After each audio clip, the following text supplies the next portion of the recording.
Herbert von Karajan is regarded as the greatest orchestral conductor ever to mount the podium. Yet he was also a mountain climber, drove Formula One supercars, and enjoyed fast motorcycling. On water, he had few equals. He was a gifted water skier. He sailed super yachts around the world, and was in a class of his own as a scuba diver. At the age of 54, he descended Mont Blanc on skis.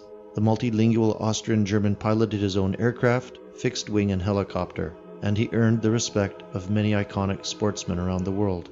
Karajan joined the National Socialist Deutsche Arbeit-Partei, the NSDAP, within weeks of Hitler's election. His membership card carried the number 1607525. He had the distinction of being a member twice over. He carried a German-issue NSDAP card despite it being illegal for an Austrian to be a member. The conductor's esteem for Hitler endured long after the war, and not once did he deny his membership.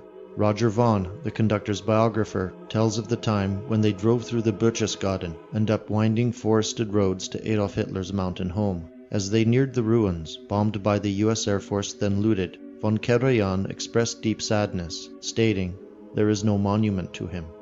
His was a period dominated by the celebrated Furtwängler and Toscanini.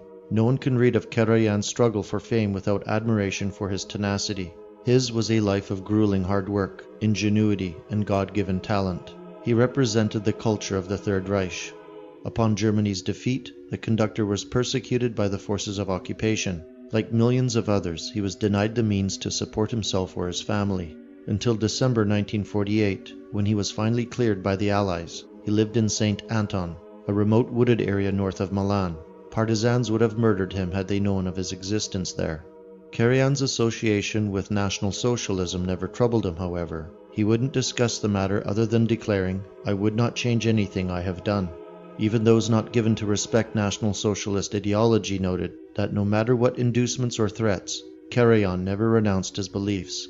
His biographer wrote, "Throughout the long drawn-out denazification process, there is not the slightest sign of contriteness from Karajan. One might question his ethics, but not his toughness, his strength of purpose, his self-assured single-mindedness.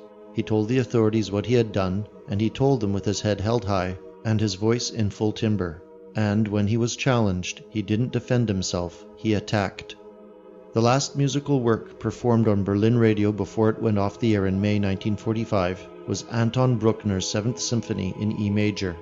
In 1989, on a date many might regard as a tribute to the Führer's 100th birthday anniversary, Herbert von Karajan led the Vienna Philharmonic in his final performance with this same monumental work.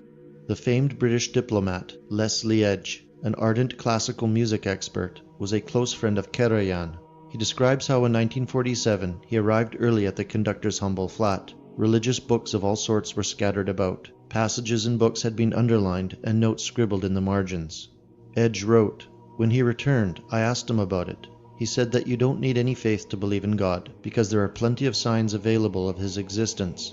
Mozart wrote a symphony as a child. Heredity cannot account for this. There is only one explanation. The Creator chooses people as his instruments to produce some beauty in a world that is all too ugly." Dennis Stevens described the final von Karajan recording of Bruckner's 7th in April 1989. "I would say that Herbert von Karajan ventured where lesser conductors feared to go. He achieved immortality as a conductor of international acclaim. He did so by bringing to bear his consummate passion and ability to conduct not only the performance, but everything related to it. We see and hear him now at the height of his powers, superbly able to keep a Bruckner symphony spinning not like a top, but rather like some celestial sphere, massive, glowing, and infused with cosmic power."